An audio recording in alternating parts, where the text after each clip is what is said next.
Welcome to a new episode of Books and Beyond from the Winter Park Library, recorded live in the recording studio at the library in beautiful Winter Park, Florida. In Books and Beyond, we have conversations with writers, musicians, artists, presenters, and other contributors. Most of our guests have appeared live at the Winter Park Library or will be presenting soon. We hope you'll subscribe to the Books and Beyond podcast and that you'll stay up to date with library goings-on at winterparklibrary.org/events. That's winterparklibrary.org/events. I'm Michael Werner, and I'll be your host for our interviews. Enjoy the show. Hello out there, library patrons, readers, and smart people everywhere. This is Michael Werner, your host for the Books and Beyond podcast here at the Winter Park Library. And we have a special guest today. This is Black History Month. And, well, she would be a special guest anytime, but we're going to talk about a lot of things happening here at the library and her involvement in them. It's Dr. Rebekah McCloud. Welcome, Dr. McCloud. Glad to have you. Glad to be here. Yeah. Thank you. Since we're talking about things happening in the library, I do want to remind everybody that the best place to find out what's going on here at the library is to check winterparklibrary.org/events. Every month there are 100, 150 events here at the library, everything for kids, everything from things for kids to adults to everybody in between. There's music, there's art, there's authors, there are people like Rebekah that come and moderate discussions, and we're going to talk about some of those today. So, Rebekah, let's start with, if we could, just a little bit about your background, where you came from, and what eventually got you to Florida. Because you're not from Florida. No, I'm a native New Yorker. I've been here in Florida most of my life, though, so about 50 years. Okay. So I'm a Floridian. Okay. I'm a Floridian. Okay. I'll accept that. But I went to college in New York, and I came to Florida. I got a job at the Girl Scout Council in Tampa, and that's what brought me from New York here. I'm a career Girl Scout, and I came and I was at Camp Dorothy Thomas that was down in Tenoda, Sass, or actually Riverview, which is right outside of Tampa. Right. Yeah. And that brought me here. Are you still involved with the Girl Scouts? Not anymore. I was on the board for the Girl Scouts. I still get my Girl Scout cookies every year, though. Okay, yeah. Yeah. Do you have a special vendor, or you just, whoever knocks on your door is the... No, I have one of my colleagues, one of my sorors. She has, her granddaughter is in the Girl Scouts, so I always get Girl Scout cookies from her. Uh-huh. Yes. Okay. In looking over your background, Dr. McCloud, it's amazing. I mean, you've done a lot of different things, so... before we get into talking about some of the things you've been doing recently, give us sort of a smattering of some of the things that you've done professionally in your life. Okay. Well, after leaving the Girl Scout Council, I moved up here into the Orlando area and started working in media. I worked for the newspaper, radio, television station. So my undergraduate degree was in journalism and communication. So Okay. I've done both print and broadcast journalism. How did that come about? I mean, what motivated you to get into journalism? A crazy reason. You know, I started college as a micromolecular biology major. I wanted to be a medical doctor, a psychiatrist, and I got to gross anatomy and pull a sheet off the cadaver, and I fainted. So the boy next to me, and when I kind of woke up, I just said to the professor, "This is not for me. This ain't gonna work." No, not having this, not having this." And then I changed my major, and I chose communication. For I think what was a dumb reason, but it really turned out to be the right reason. I had a boyfriend who was a communications major, so Okay. I thought, all right. okay, why not? It's funny how things take us in different directions that we just didn't really plan on. Yeah. And I was like painfully shy, so I didn't talk a whole lot. I masquerade as an extrovert. I mean, most people, my family, they know I'm really an introvert, but most people don't realize. They think I'm an extrovert. So I say I masquerade as an extrovert. So just getting on radio, I was okay on radio, but when I had to get on TV, it was like, oh my goodness, are people looking at me? Yeah. And I was great writing because nobody sees you when you write. But you did both, right? I mean, I did both, and it was TV work, fine. yeah. It was fine. I got used to it, so. And along the way, you got a doctorate degree. I did in education. Yeah. I became a teacher, and I taught math. I taught English, honors gifted AP. Then I became a assistant principal, and then went on to become a principal. Here in Central Florida. In Central Florida, yes. Yeah, okay. Then I went out to the University of Central Florida. I was out there for 28 years. And I started on faculty in the College of Education and taught, and then went into administration, went over to the President's Office, Office of Diversity Initiatives, and then to Student Development At UCF, Okay. and then Student Development and Enrollment Services. And I ended up as the Executive Director of TRIO programs there at Okay. UCF. Okay. And then I retired. So 44 years in education. Well, you sort of in Florida. retired, right? I mean, you've been writing books and doing all kinds of things here. Tell us about some of your books. Oh, let's see. In 2004, I wrote a book about the black churches in Winter Park. Okay. And I started with the 6 oldest churches, and which was really it was a godsend. It was just, I started going to church here at Winter Park, and we would meet at the Civic Center. And I would drive in to Winter Park, and that's when gentrification was, kind of starting out in Winter Park. And then one Sunday I came in and I noticed that one of the churches had closed. And that really, spoke to me. My father was a minister. And so, being a PK, I started thinking, what happened? What's happening to What does these that people? mean, a PK? A preacher's kid. Ah, Yeah. okay. I haven't heard that one before. PK. Yeah, I'm a PK. Okay. So I started wondering about the people, their story. Would people remember them? What was going to happen to the building itself? And and I'd have these conversations in my car, talking to God along the way. And of course, God talks back. At least he talked back to me and said, I kept saying, who's going to tell these stories? And he kept saying, you will. And I would say, nah, God, you got to get somebody else because I'm not a historian. I'm an English teacher. I tell stories. I can write about it. And it just ended up, I was the person who, told the story and did the research. And it was great. I discovered so much about Hannibal Square, things that I know that people in Hannibal Square didn't know and people outside of Hannibal Square didn't know, such as Hannibal Square is older than Eatonville. Eatonville gets the Eatonville gets the distinction of being the oldest incorporated black town in the United States. But Hannibal Square was actually established 1881, so about 6 years before Eatonville. And for those of you that are not in Central Florida or listening to this aren't familiar with Winter Park, Hannibal Square, and correct me if I'm wrong, Rebekah, Hannibal Square is sort of the center of the black community of Winter Park. Is that correct? Hannibal Square is the black community. When Lauren Chase and when it was first established, Winter Park was first established, they created a piece of property which was called Hannibal Square. Lauren Chase, one of the founders, named it Hannibal Square after the African General Hannibal. Yes. And it was just for the black residents who worked for the white residents of Winter Park. Okay. And so it bordered the railroad track at New York. Mm-hmm. So it went from New York all the way over to Highway 1792. Yes. And then from Pennsylvania to Webster. So this whole section, actually here where the library is, was a part of Hannibal Square. Okay. Right. Okay. And it was only for the black residents who worked on the other side of the tracks. Okay.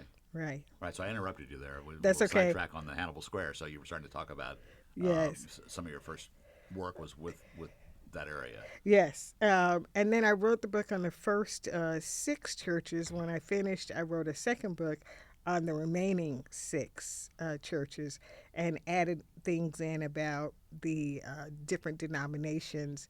I learned so much, and some really significant people who lived here in Florida who were, pivotal in the whole black church movement across the nation. Like Reverend Jerry Hall, who was a church planter, and he was instrumental in creating Church of God's in Christ across Florida and across the United States. Okay. Yes, very instrumental man in doing those kinds of things. So, Florida, it was interesting for me. It was interesting to find out about these churches and then to find out about the different denominations. And so I was able to find out information that I thought I knew, Uh-huh. but then I didn't, So, people will tell you, this is truth. And some of the things was just faulty, Uh-huh. information, and it just had been passed down, And when were through some the of the Winter year. Park churches founded? In the 1880, 82, 83, Okay. were the oldest ones. So the oldest one is actually Mount Moriah. Okay. And so it's actually the oldest church in Winter Park is Mount Moriah. It was the first one. Okay. Okay. Okay. And that was, I mean, that's not much older than Winter Park itself, right? I mean, I'm not sure when Winter Park was founded by the people that built the railroad and all that stuff. Correct. Yes. 1881. So Okay, so it's yeah, right after that. right after that. Okay. Right. Okay. All right. Fascinating. Yes. Okay, and you've written some other things. Yes. Yeah. Yes. Come on, give it to us. Tell us what else you've written. Let's see. I collaborated with a group of professors, and we wrote a book about Black women in tenure. Okay. So there are about 7 of us. We got together because we looked at the whole tenure process through faculty tenure. And then what were the hurdles, especially for Black women going through this process. So we wrote a book, and it's called Bridges. Then last year I wrote 3 Christian journals. They're called Nuggets of Encouragement, and they each have a different theme. But each of the books has a different theme. Like one is talking about our daily walk with God, and then they're short little passages, little stories with some Bible verses and a place for people to write and to reflect some questions and to write and to reflect. And the stories are from your own experiences or your family? Most of them are, stories from my life and my crazy family. I always tell people who knew my mother, she passed away a couple of years ago. She was 95. And I said, my mother was like Medea. I said, Tyler Perry made up Medea, but I had a real live one. So my mother, she was a hoot, So anybody. Sounds like a great person to get to know. Oh yeah, she was a hoot. So and she would always, some of the things she were involved in they were comical, but they always would lead me to thinking of how good God is in our life. And so I would write about those things. Like one time we were driving, and my mother blew my horn. And I'm thinking, Mama, while you were driving. I'm the driver, Yeah. but she reached over and she blew the horn. And I thought, Mama, why are you doing that? And she said, because I knew you weren't going to blow the horn. And I said, you're right. I wasn't going to blow the horn. And so then I wrote about, God. People say God is our co-pilot. And I'm thinking, no, he needs to be the pilot, not the co-pilot, because the co-pilot might blow your horn. So. And plus, your co-pilot is your mom. Right. Mama. Yeah, she's a co-pilot. I would say, Mama, I'm the pilot, you the co-pilot. The passenger does not blow the horn. Well, Dr. McCloud, we want to talk to you about some of the things you've been doing here at the library. But before that, I got to ask you, because you have this just incredible, variety of a background.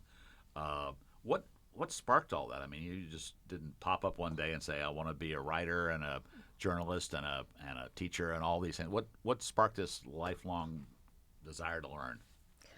Where did that come from? I'm a lifelong learner, Yeah. and I've had these people say I have this crazy kind of life, in that I do the things that I find appealing to me. And, I'll do something, and when I'm no longer interested in it, I change, I just pivot and I do something else. And for me, that works because my mother and my father both had a mantra. My mother used to say, leave things better than you found them, or don't put your hands on them.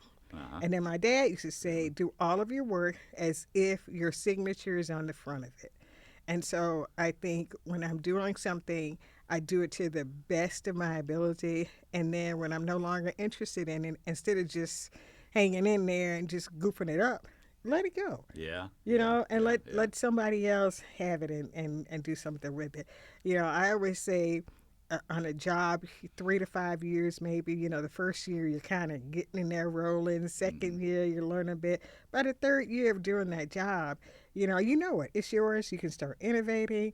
Year 4 and 5, if you haven't innovated enough and changed it enough where it's interesting, then it's time to let it go and then to do something else. And so that's basically, how I've done things. And, so in 44 years, I've done a whole lot of different things in education, Yeah. that have been interesting and different for me. Yeah, I know. I know. We can tell just from talking to you. You're an amazingly positive person too. I can tell that. I mean, you just seem to approach life that way. Oh, yeah. Why spend time not being positive? Yeah. Every day is a gift, Yeah. and enjoy that gift. It is. Yeah. Well, I want to talk to you about things here at the library, things that you've been doing here at the library. Holy schmoly! What?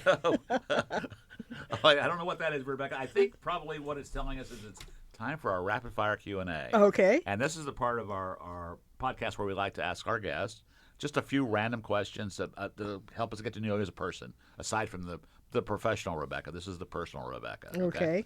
All right, so let's just pick some things here at random. Do you have a favorite nonfiction author? Oh, nonfiction author. Well, I like reading. I just finished reading something by Cornell West. Okay. Because I think he has an interesting way of thinking about things and really challenging. I think folks to look at the world and then to consider things. Okay. So. What advice would you give to the 20-year-old Rebecca if you could go back and talk to her? Oh, learn more. Okay. Learn more. Do more. Don't be afraid of anything. Okay. What's your favorite city in the world? Wow. My favorite city. Well, New York City, of course. But I think, which is where you grew up. Yeah, but I think outside of that, my favorite city right now would either be Vienna or Prague. Okay. I love them both. Okay. Have you been recently? A couple of years ago. Okay. Yes. The architecture, the history, all the above. All of the above. Yeah, there's so much to see and to do, and you just get so immersed in just the history. Mm-hmm. And of course, I'm a coffee drinker, so it's always good to just have you're a an HQ, coffee HQ when you're over there in Vienna, especially, right? Oh yeah, it's always great to just have a coffee, which is an event. It's not like running to Starbucks. It's actually sitting with a china cup and saucer. And something, and just enjoying the moment of being there, and watching people, the people, and just being in the moment. Yeah, yes, it is nice. Do you have a favorite saying or quote? Well, you shared a couple from your mom and dad. Do you have others? This too shall pass. This too shall pass. That's a good one. What's a character trait that you admire in others? Honesty. Okay. This is it's a tough for me to ask because you've done so many different things. But if you hadn't followed in any of the careers that you've had, what do you think you might have done? I've been an archaeologist. Really? Yes. Okay. Yes. And as a little kid, did you have a passion for a career? What did you want to be when you grew up? When you were a kid? Oh, I wanted to be an archaeologist. Really? Okay. I wanted to find a woolly mammoth and, dig up some ruins and all that. Okay. And the last one here before we go back to the real point of our conversation today, Rebecca, is if this food had 0 calories, and it was incredibly nutritious, what could you eat all day, every day? Probably chocolate cake. Chocolate cake. Okay, that's a good one. All righty. Let's go back to the real world here for a minute. All right. So Winter Park Library you're involved with them. When did you get involved with the library here? Back in 2002. Okay, so you've been doing lots of things with the library. Yes. This month you've been moderating different discussions, I think, right? Called In Conversation? Yeah, for ASALA, which is the Association for the Study of African American Life and History. Okay. And I'm the vice president of ASALA, and we have what we call In Conversation. Okay. And it's one Sunday a month. and we meet from 3 to 4:30, and we invite Here in at the library. here at the library. And it's probably on the events calendar. Yes, it should be. And we invite in different speakers, and they Okay. come in and talk about different, topics, their life stories. We had last month Dr. Connie Lester she's the director of the Riches program at University of Central Florida. What is that? The Riches? Yes, she's collecting oral histories and different things in the Paramore neighborhood. Okay. The month before, we had Valeda Llewellyn, who talked about Dorothy Turner Johnson. And Dorothy Turner Johnson is the woman who our branch of ASALA is named after. An interesting thing about Dorothy Turner Johnson is she was a part of the 6888, which was the Women's Army Corps, and that's where the new movie is out. It's talking about them getting the mail delivered during the war. Right. Yeah. And what was the name of the movie? 6888. That's the name of the movie That's as the well. name of Okay. that's the Okay. name of the movie. Yes. We've also had Barbara Chandler come and talk to us she was from the Heritage Center. Dr. Ruth Edwards talked about becoming a black woman, her dissertation research. And Dr. Edwards and she's been on our podcast before. She's the director of education here at the library, Winter Park Library. Yeah. Yes. We have a artist coming March 1st, Nicole Pursley, and she has an interesting story to tell. She discovered through DNA that she was biracial, and her whole life she thought she was white. And through the DNA, she discovered that her grandfather, great grandfather were black and had been passing for white. And so she'll share her story. It's an interesting, That sounds like a fascinating story. a Yeah. fascinating story. How old was she when she did the DNA? She was in graduate school, so Okay. she was an adult when she found this out. So, but since then, she's done lots of work to trace her ancestry and found some interesting things about some of her ancestors, some of her black ancestors. So, yeah. So And she lives here in Central Florida as she's in Tampa, but she'll be Okay. up here to talk to us. Yeah. well? Okay, great. Yeah. So we have some interesting things planned ahead. A lot of things. So that's year round. That's not just in February. Now, year round. Okay. Year round. Yes. Okay. And then just a couple weeks ago, you did something about African American labor movement. African American labor. It was actually the library had the project, and I was a That's moderator. not part of the. That's not a part of conversation. ASALA. That was Okay. the libraries for the Black History Month. And it's connected with ASALA because ASALA is a partner with the library. And the Black History Month theme every year is set by ASALA. And that's because Dr. Carter G. Woodson, the founder of ASALA, also founded Black History Month. And so every year ASALA does the Black History theme. Okay. And then the library is a partner. There are libraries across the nation who are partner with ASALA, and they do a theme they do something related to the theme during Black History Month, and some of them do other events year round for that partnership.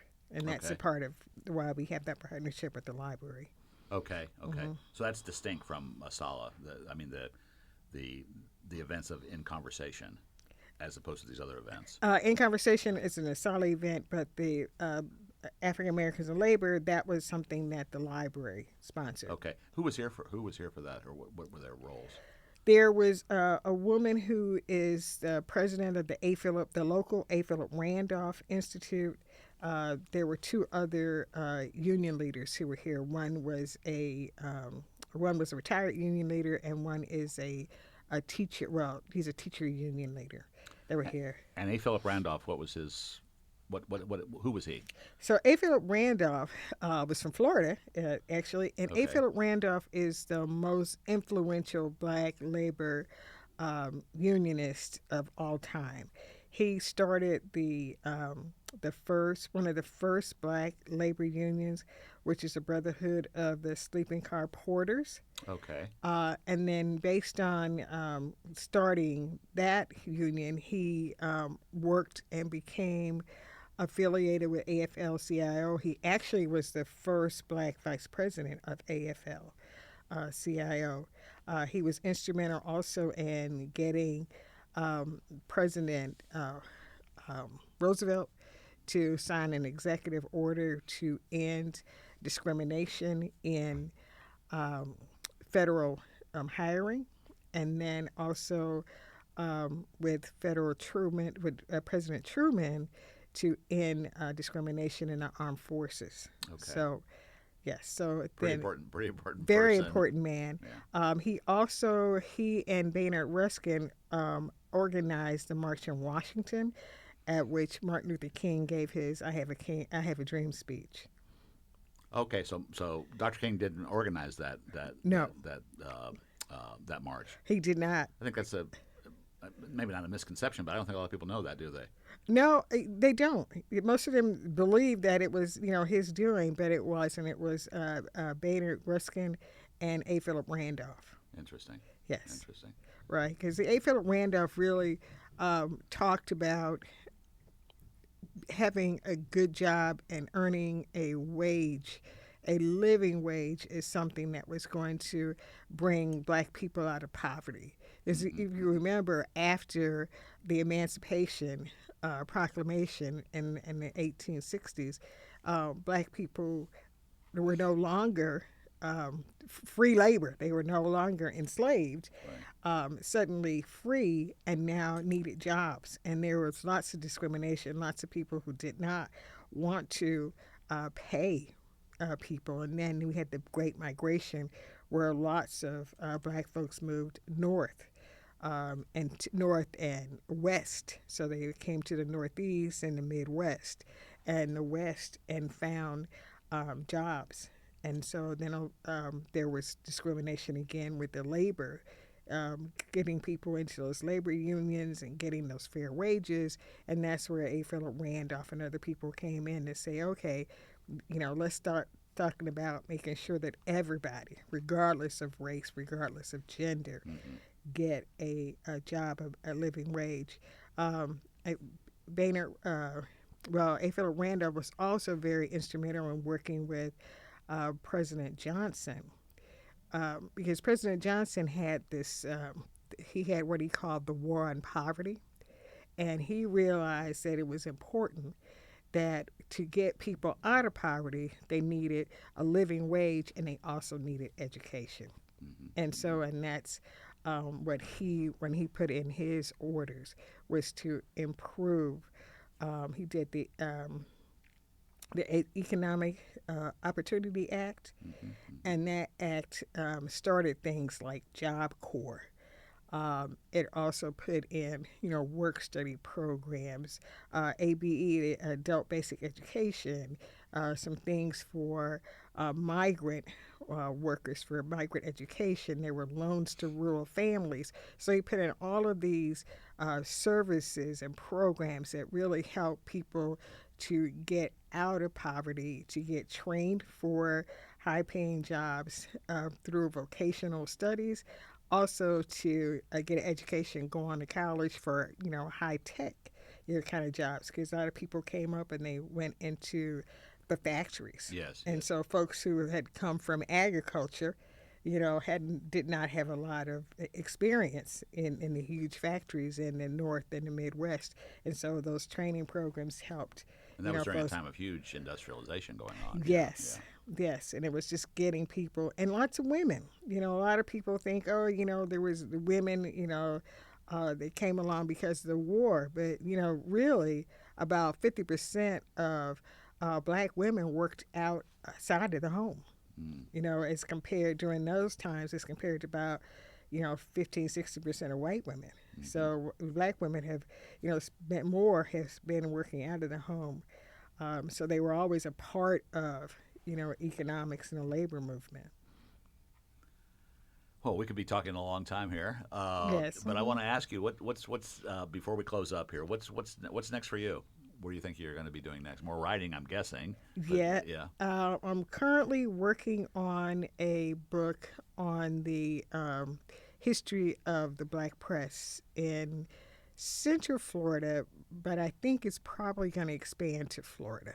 I started just looking at there are three newspapers in Orlando, and then there are 2 magazines. But I'm looking to expand it out because there are various newspapers across the state of Florida. You know. It would be the history of the Yes. black press in Florida, or Yes. Central Florida, or maybe Florida. Yes. Okay. The Orlando Times, well, the Florida Sun Review is the oldest one. It goes back to 1932. Okay. And then the Orlando Times will be 50 years old next year. And I work for the both of them. Oh, you did? I did, Okay. yeah.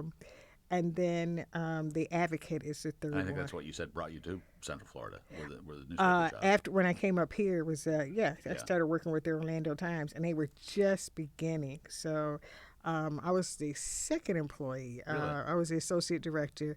Marcia Hope Goodwin, who works for the city of Orlando, she was the editor, so she was the first employee. And she actually got the idea for the Times together and got the folks to support it for. So I was the associate editor for the Orlando Times. Okay. And, Okay. yeah. So it's a loved natural that. for you for your next book. Yes, yes. It's just really looking at, what are those things, because I think as I get older, well, I'm old. I'm not, as I get older, I'm old. I look at the time when I lived in the 60s. So in the 60s, I didn't think it was history because I was living during that time. Sure. And it was just my everyday life. And I think if we pay more attention to our everyday life and start taking notice of it, writing stuff down, saving stuff from it, that makes history easier to preserve. And I think so much is lost in our history because we don't really keep good documentation. Right. Because we're so caught up in it, or we're oblivious to it. Yeah. It's kind of hard though. It's hard because you are living, Right. the daily things. Yeah. Yeah, and things we don't think are important, and we just kind of toss them aside. And then later on, somebody says, "Oh, this is wonderful." I mean, I keep hearing people say, "Oh, it's retro," and I think, retro, what does that mean? Is it old, or they say, "Oh, it's vintage," and I'm thinking vintage like 1800s. They're thinking vintage 1950s, and I think, okay, I'm vintage. Yeah. We're vintage. Yeah. Yeah. Well, we're here with Dr. Rebekah McCloud. We're going to be finishing here. How can we get a hold of you if anybody wants to contact you for whatever reason? What's the best way to find you? You can have a Facebook page, or you can just send me an email, and it's my name, Rebekah, Rebekah, Just McCloud. one K. One K, Okay. McCloud, McCloud @gmail.com. Okay. And then your Facebook page is your name. Rebekah McCloud, yes. Well, I really appreciate you taking the time to come visit us today. It's been great having you here. Oh, And I hope thank to see you you. around the library. You will. All right. Thank you. Thank you so much.